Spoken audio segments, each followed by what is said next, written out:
As Hegseth himself alluded to there, it's not just anonymous sources briefing against him. There was also a piece in Politico late last night from a former Pentagon spokesperson who basically said that the Defense Department is in total disarray under his leadership. And at his side, the Defense Secretary, Mr. Hegseth, he's in another little bit of trouble, isn't he? Tell us about that. Exactly, yeah. So sort of late yesterday, we saw twin reports, I suppose, of a new scandal brewing at the Pentagon and calls for Pete Hegseth's resignation. You'll recall the Signal Gate scandal less than a month ago when it emerged that secret plans for US airstrikes on Houthi targets in Yemen were discussed on a secret group channel Signal that included senior White House officials, including the Vice President J.D. Vance, defense officials, US spy chiefs, and the editor of The Atlantic magazine, who'd accidentally been added to the group and then published details of their conversation. It's now been reported by the New York Times that Hegseth also discussed attack plans for Yemen on a second personal Signal group that it also included his wife and brother, and that he used his personal phone to do it. So again, looks like another complete breach of security protocols, basically, and has prompted renewed calls for his resignation. Well, of course, but here he is responding to those claims on the South Lawn of the White House today. You know, what a big surprise that a few leakers get fired and suddenly a bunch of hit pieces come out from the same media that peddled the Russia hoax. Won't give back their Pulitzers. They got Pulitzers for a bunch of lies. Pulitzers for a bunch of lies and on hoaxes, time and time and time again. And as they peddle those lies, no one ever calls them on it. See, this is what the media does. They take anonymous sources from disgruntled former employees, and then they try to slash and burn people and ruin their reputations. Not going to work with me, because we're changing the Defense Department, putting the Pentagon back in the hands of warfighters, and anonymous smears from disgruntled former employees on old news doesn't matter. So it's old news. It's disgruntled former employers. Pete Hegseth having none of the criticism. What do you make of that? Yes, well, exactly. I mean, the White House has tried to brush this off this morning. Trump himself has offered Hegseth his public support, but as Hegseth himself alluded to there, it's not just anonymous sources briefing against him. There was also a piece in Politico late last night from a former Pentagon spokesperson who basically said that the Defense Department is in total disarray under his leadership, that sort of Hegseth is waging personal feuds, sacking aides left and right, threatening lie detector tests to root out leakers. And that sort of the entire operation is completely dysfunctional. I mean, Hegseth, of course, was a very controversial pick by Trump for defense secretary in the first place. His nomination was dogged by allegations of sexual assault and excessive drinking, both of which he denied. But the White House forced his confirmation through Congress. And I think for that reason, particularly, I mean, Trump is not going to want to sort of appear to give in to the media pressure and the sort of farrago around this latest scandal. But there's no question that there are already calls for another investigation. The original Signalgate scandal is currently under investigation, and there's now calls for another. Yeah. Are people saying, look, perhaps, whisper it, he's just underqualified to be Defense Secretary for the United States? Well, that was, I mean, whisper it. Many people across on Capitol Hill said it out loud at the time. Yes, I mean, he is a military veteran, but aside from that, I mean, he's a former weekend Fox News host, and you know, it's been suggested by members of his own party that sort of really he was picked for the role because he looks good on TV, and Trump watches a lot of Fox News. Certainly, there were concerns at the time that he was completely unqualified and unprepared for a role of this magnitude, and sort of, you know, and overseeing a budget of sort of, I think it's about $850 billion. So yes, those allegations have arisen again, and as I said, not just from Democrats, which you'd expect, but from Republicans who have broken ranks again this morning, particularly those with a military background. But do those with a military background like the idea that he himself has that same background? And is he influencing the amount of recruitment within defence? Are people now quite keen to join the Defence Department? Well, I mean, there's been no evidence of that so far. I mean, obviously, his first task, and as he alluded to in those comments, that his first task has been sort of to pare back the defense staff. He's set about sort of halting DEI recruitment policies, and it's suspected it's assumed a sort of a ban on transgender personnel in the military. So rather than sort of staffing up, and he has promised that in time, sort of as he put it, will sort of he will give the military, hand the military back to the warfighters. But his first target in his first weeks in the role, and it is only weeks now, has been sweeping cuts. Okay. Maybe he just needs to learn a little bit more about social media and use of WhatsApp and Signalgate. Maybe he should be sent on a special course to learn that.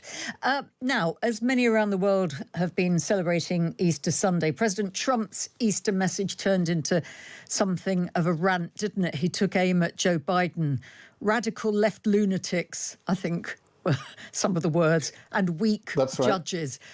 Oh, my word. Well, I mean, you know, he knows what he thinks of Joe Biden and he's not afraid to say it.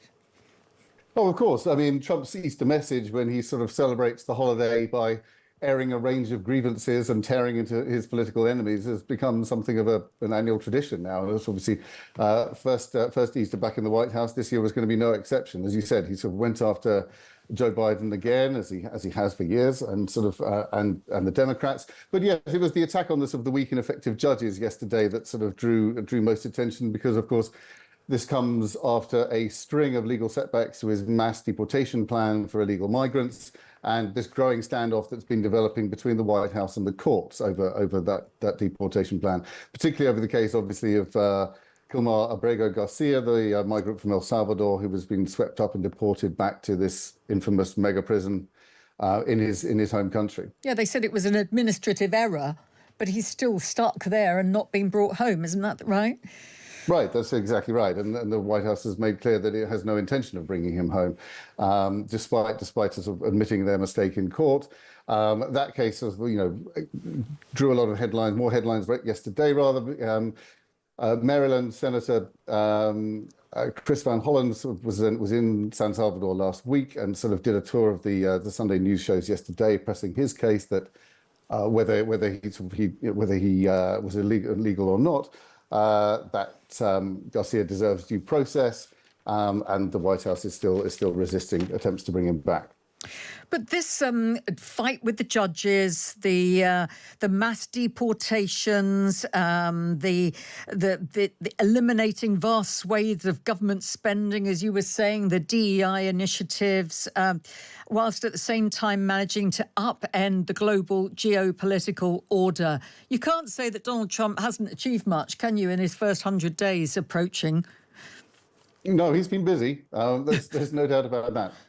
Yeah, I mean, a sort of a record flurry of executive orders and a daily barrage of new executive orders every afternoon now. Again, it's become this sort of daily tradition that sort of, Trump sort of signs more executive orders and holds forth to the press in the Oval Office. It's been quite remarkable. I should say on the immigration row, I mean, Republicans are very happy to keep the focus on this immigration fight, despite the sort of the controversy around the Garcia case. I think they feel they're still on strong ground, broadly speaking, on that case.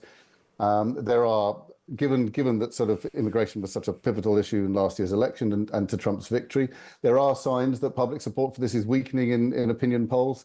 But Democrats are still in disarray, or have been in disarray since November on this, and are still divided on this issue. There was, as I said, as Van Hollen was touring the Sunday shows yesterday, warning that we're on the brink of a constitutional crisis here as the administration defies the courts. Other Democrats are trying to sort of move on from this and trying to sort of put the focus back on the economy. Yeah, but as you say, American voters, the people that chose Donald Trump, they say he said he was going to tackle immigration during the campaign, and that's exactly what he's doing. And for many people, I know I was in the States recently, and people were saying, look, we want him to tackle immigration. We want our economy to improve, and we don't want our sons to have to go out and fight in a foreign war in Europe. We like the fact that he's concentrating on the home straight. So, maybe Trump will feel that he's doing the right thing, even when it means that he's getting into fights with the legal profession and more recently, indeed, with universities like Harvard. Yes, no question. I mean, there's no question that the White House feels it's on strong ground here. And as you mentioned Trump's Easter message. He touched on the Garcia case himself in that message. They're not shying away from this. I mean, he said that Democrats are trying to bring a sort of an alleged terrorist back to the US. Now, it's still disputed whether this man was a member of the MS-13 terrorist group, but. As I say, it's a fight that Republicans at the moment are happy to keep the focus on this fight and away from others. Could we move on and talk about the Easter egg roll? What is that all about at the White House? Oh, of course. Well, yes. I mean, this sort of on time. It's hours after this tirade on social media, we always get this the Easter egg roll. The White House Easter egg roll is this bizarre. Annual tradition where the US president is sort of flanked by enormous Easter bunnies.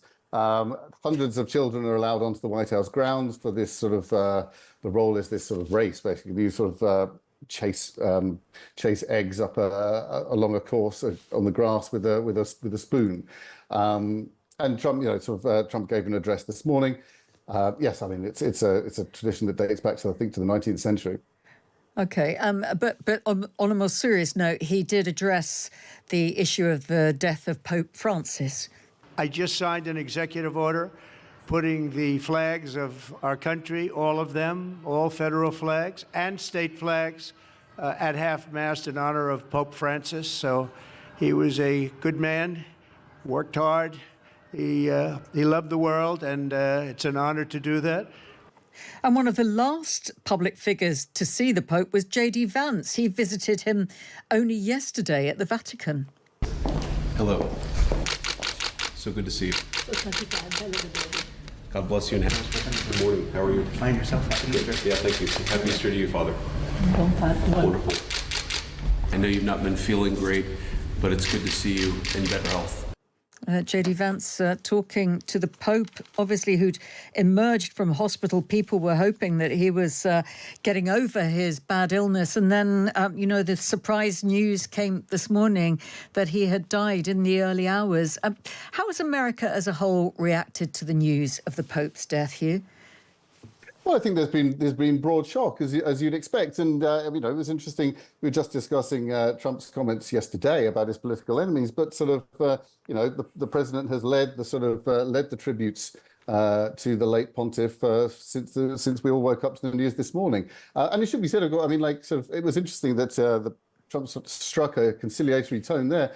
Trump and Francis had clashed over the years. This sort of I think during the president's first term, the Pope criticised his plan to build a border wall on the southern border to keep migrants out and said it was not Christian. I think at the time Trump called the comments disgraceful. But clearly, today was not the day for sort of airing past grievances like that. And we've seen across the political spectrum on left and right sort of tributes from political and religious leaders, including from Biden himself, obviously a practicing Catholic himself, who described Francis as one of the most consequential leaders of our time. We've seen comments from sort of Republican leaders in Congress, from former President Barack Obama, Hillary Clinton, and so on.